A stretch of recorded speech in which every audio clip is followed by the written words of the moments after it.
a chub is? No. A chub? It's a sandwich, isn't it? A chub. Sounds dirty. No, I don't. Well, it has so many meanings. It can be a fish. It can be a rock-hard weenie. It can be a drug company. Someone AWOL from Jenny Craig?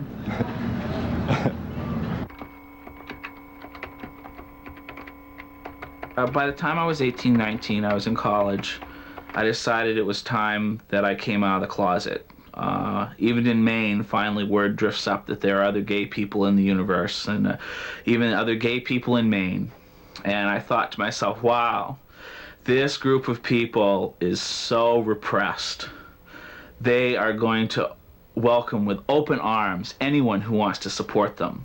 And certainly that's not my reason for being gay. I feel I was born gay, and that's just part of who I am.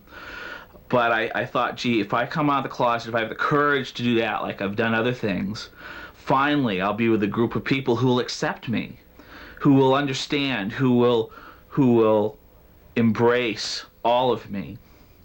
So I came out of the closet.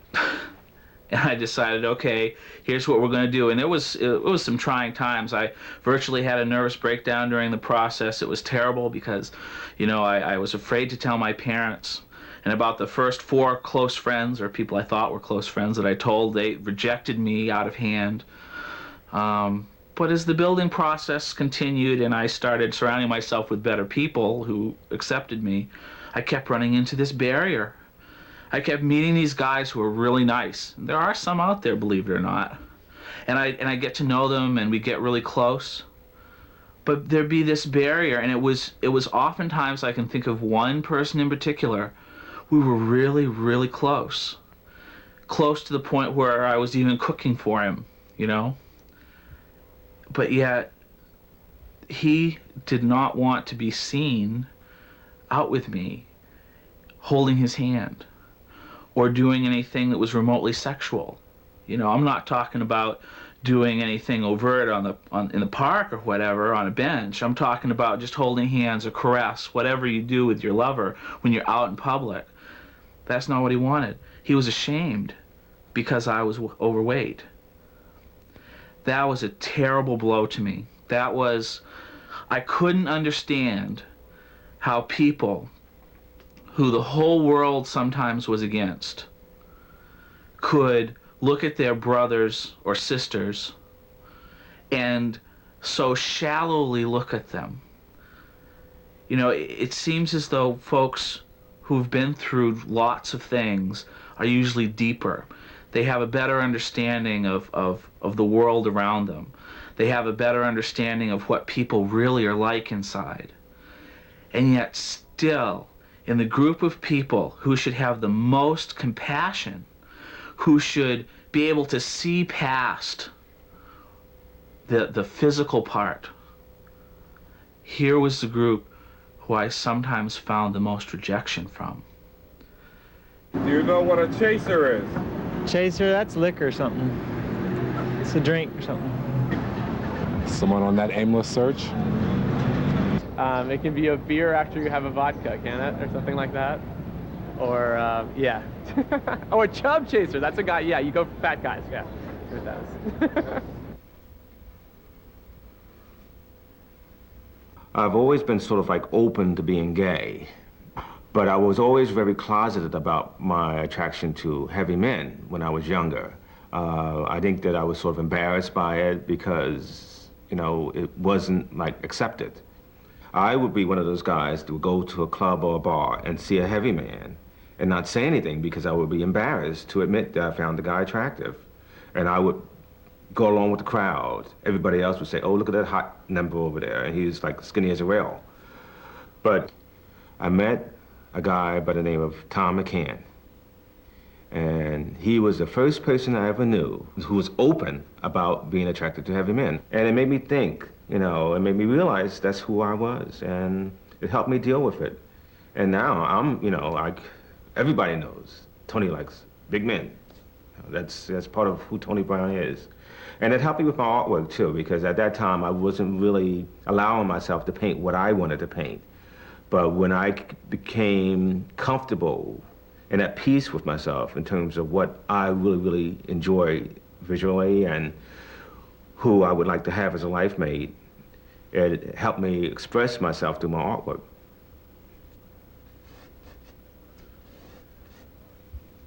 Have you ever heard of Girth and Mirth?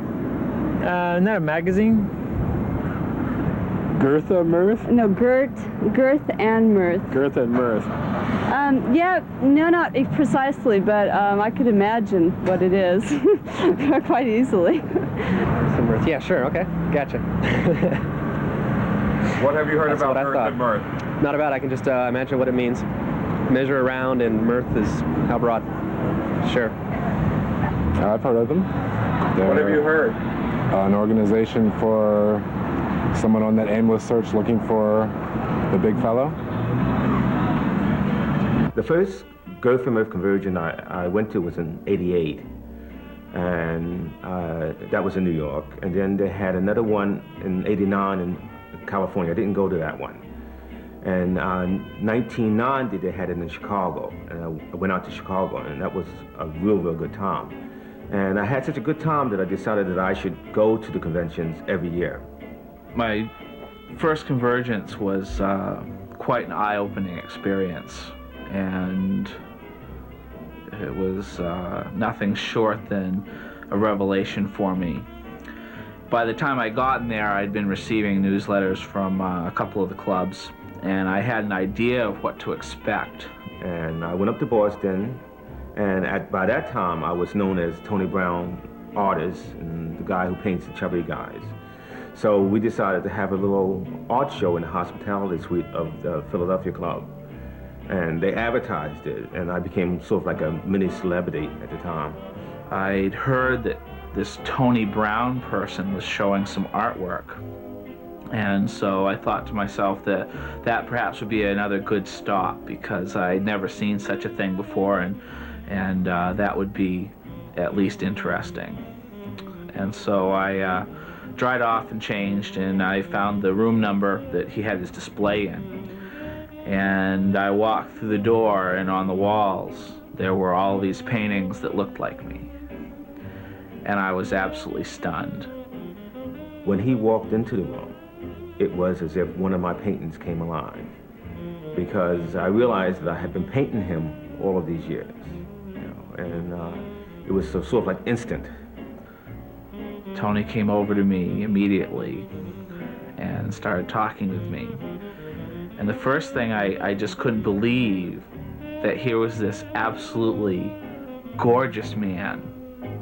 I mean, just as cute as could be, actually interested in me, took me by the hand and sat with me on the couch and found out that, gee, I was just really new to this, and he like pulled out the scrapbook for the club that he was a founding member of, and he started going through it with me. And I moved into his room at the hotel and stayed there the whole weekend, and it was like a fantasy. It was really a fantasy.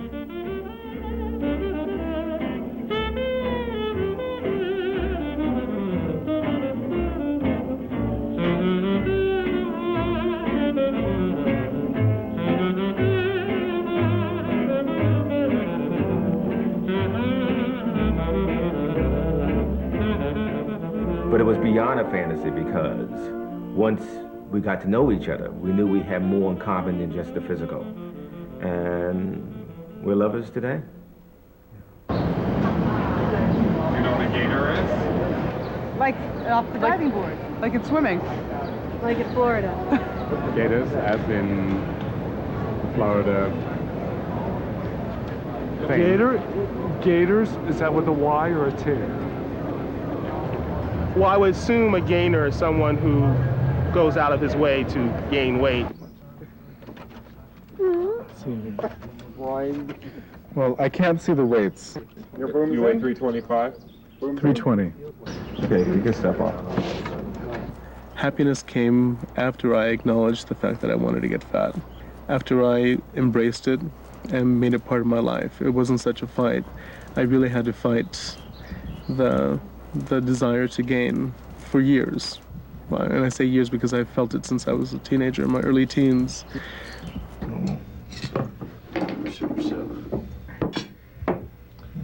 When he graduated from high school, I think Philip weighed like 140 pounds. But I always had to help him watch his weight. You know, we used to go, I had to tell him you could have a hamburger from McDonald's, but we'd go there and have maybe the patty and one bun. No French fries and a Diet Coke. You know, it's a really taboo subject in my family because everyone is very weight conscious. And having always been the oddball in the family, I think people just think, oh, that's just Philip. Yeah, that's something that he's doing. I know my family thinks of me as really unusual, and I think at this point in my life, I just take that as a compliment, because who wants to be normal? He enjoys being heavy, and I have a hard time with that, because I don't feel good when I'm heavy. If I put on 5 pounds, I feel bad. But I've told him, I nursed his dad through a bad sickness, and he should get sick because of his weight. I will not do that. I will not be there for him. He will have to see it through himself. Even though she said she wouldn't see Philip through this, she will. If anything happened to Philip, she'll be there. But I think it's a little hard for Philip to hear that she won't be there, but she'll be there. I didn't know that it was going to be such a traumatic thing. But having come out as a man of size by choice, as an adult, is a very difficult thing. It's been more difficult being a fat man than it was being a gay teenager. You know, because no one can, well, unless you're an absolute flaming queen like I was, everyone knew, but your sexuality is something that you something that you can keep to yourself. But when you're fat, the whole world sees it. And it's not only your family, it's the whole world who reacts to that. And it's a lot more difficult. It's a lot more difficult. I haven't seen this man struggle with being gay and large for a moment. I mean, I would sit there watching Star Trek, you know, and saying, well, geez, why can't I get a date, you know? And ding dong, and the door would open, and there was this huge man in the doorway, and I just sort of point. His room is over there. And then they'd come in, and I'd be sitting there like, what's wrong with me? You know, like, what do I gotta sit here and eat Haagen-Dazs? Why can't I get a date? You know? Go, Phil! Go, Phil! Go, Phil! And Randy, go! Whoa! Big chocolate! Yes!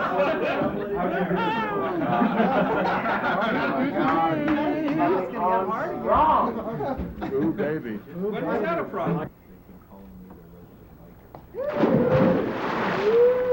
It's so easy to be validated by others' opinions, and it's really important to love yourself, enjoy your sensuality as a fat man, and spirituality as a fat man, and then open that up and let others enjoy that as well. Do you know what a bear is? Bear. It's sounding more interesting. I don't know. A big animal. Furry, usually dark, sometimes white. Something in the woods is also somebody that has a lot of hair, and it's like a bear magazine, you know. Oh yes, I do know this one. A bear is a very large, or a man of great muscular tone and hairy. Hairy, yes. I think.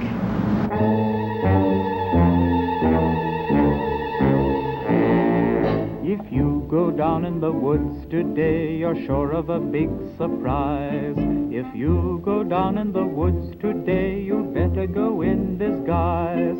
For every bear that ever there was will gather there for certain, because today's the day the teddy bears have their picnic. Bear is a state of mind and a state of being. You are a bear if you think you are. And a man is a bear if he fits your image of a bear. And I guess everybody's definition is different. The homosexual bear man is really the only real male left. Like many in the bear community, I am increasingly alienated and bored by attempts on the part of gay advertising media to sell me everything from condoms to causes to porn by wrapping them around anorexic boy dolls. I don't think you can say that there's a definite bear type physically, although there are certainly a prototype of that, if you will. Every teddy bear who's been good is sure of a treat today. There's lots of marvelous things to eat and wonderful games to play. Beneath the trees where nobody sees, they'll hide and seek as long as they please. That's the way the teddy bears have their picnic. Picnic time for teddy bears. The little teddy bears are having a lovely time today.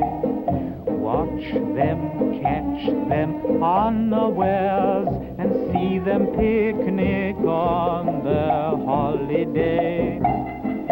See them gaily gad about. They love to play and shout, they never have any cares. At 6 o'clock their mummies and daddies will take them home to bed, 'cause they're tired little teddy bears. I like big guys. You know, I don't like, in fact, I don't like scrawny guys. They just, even muscular scrawny guys, because they just, you know, I mean, they're nice to talk to, but, you know, I don't want to date them. I love hair. Hair and big, fat, hairy guys with big lug-a-nuts. Thanks a lot, guys. Take care.